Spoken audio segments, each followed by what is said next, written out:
Sino ang magsasalita po? In behalf of the team or the group?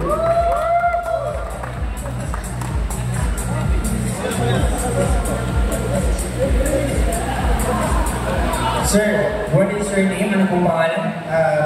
Gregor pala. Sir Val, kayo po ang Lead po ng Laguna chapter. Sir, kasama po kayo dun sa 3x3 before? Nag-3x3 tayo sa imprint before?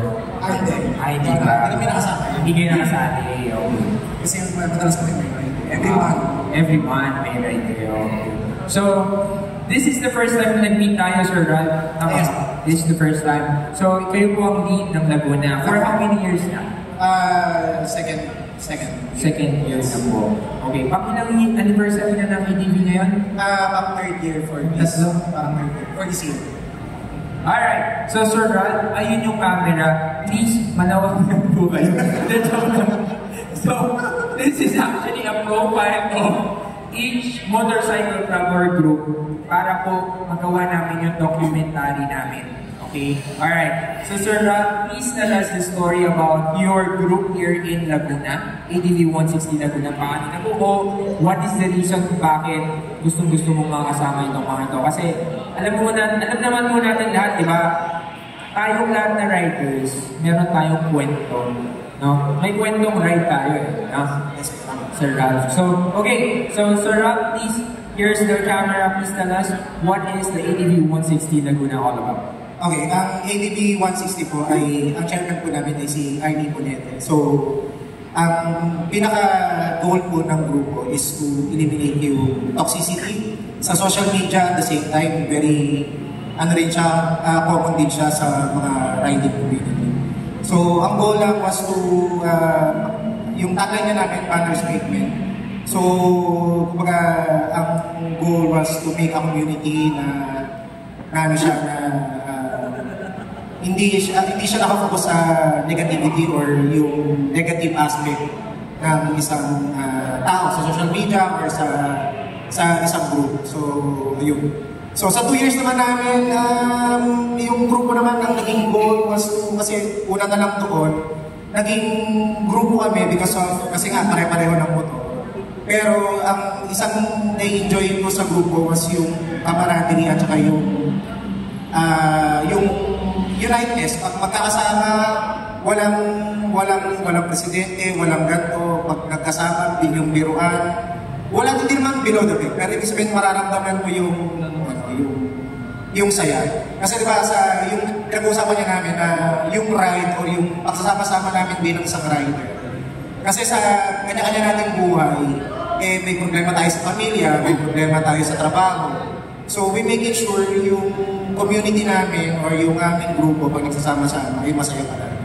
So though hindi naman perfect yun na palagi, sabihin masaya kayo palagi, hindi naman gano'n. Pero napapanindigan naman na every time na we have our group session or group meetings, masaya kami palagi. That's why, siguro yun din yung naging ko kung bakit kasi every year nagpapalit-palit kami ng lead. Kung bakit ko tinanggap for yung second term because of that camaraderie ng bawat o yung samahan ng grupo namin. So, may charity, nagkakaroon din kami ng charity outside. Actually, nakaisa pa lang kami for 2 years. Pero, charity doon sa grupo, pag may nangangailangan, even in terms sa pag may nangangailangan financially, nandiyan yung pasta helmet or yung pasta hat na tinatawag. So, tapos we making sure na, kasi ang grupo naman palagi namang merong bago. We making sure na pinaparamdam namin doon sa bago is hindi sila eliminated or hindi sila mararamdaman na once we go, kasi minsan sa ibang grupo, di ba, masabi na pag naglo-long ride, di ba minsan hindi natin sinasama yung bago, hindi namin pinaparamdam yun. So we making sure na kahit na bago siya, kung willing, as long as gusto niya sumama sa long ride, hindi sinasama namin. So every now and then, yung grupo namin, simula nung naging lead ako, so we make sure na every month meron kaming nagiging tambay, long ride, short ride. So, gano'n. Maliban na lang itong past few months na nag-uulan. So, yep. Alright, Sir Ralph, thank you so much for sharing that awesome story. And ano yung vision nyo? May purpose talaga yung grupo ko. Talaga namang hindi naman siya yung binuo na. Dahil gusto mo lang pumunta sa isang lugar. Ay, second pa lang yun. Oo, yung second mga na. places na you want to visit. Kasi di ba minsan, kung mag-isa ka lang, solo rider, hindi ganun malakas yung loob mo to go to one another place, masarap na pag malayo.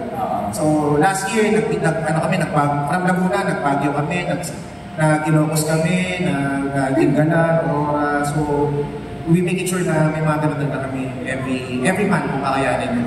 Tapos, this coming month, Mindoro Loop naman kami. Wow! Sige po. Sir Rock, thank you so much. Thank you, Sir Rock. Alam po naman natin, Sir Rock from ABB 160. Alright. Tinatawag nila, just to give you, hindi naman po sa sobrang bias sa Horvat. Matagal ko na pong kalala ang grupo ng ADV 160. Since nag-start ang 59 Asia, kasama na rin namin sila. Ito yung pinagandaan sa grupo. I'll be talking to you frankly.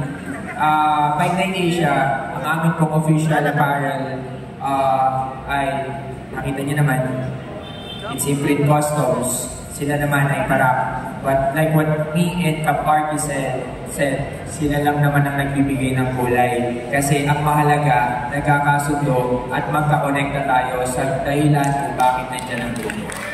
Alright? Okay?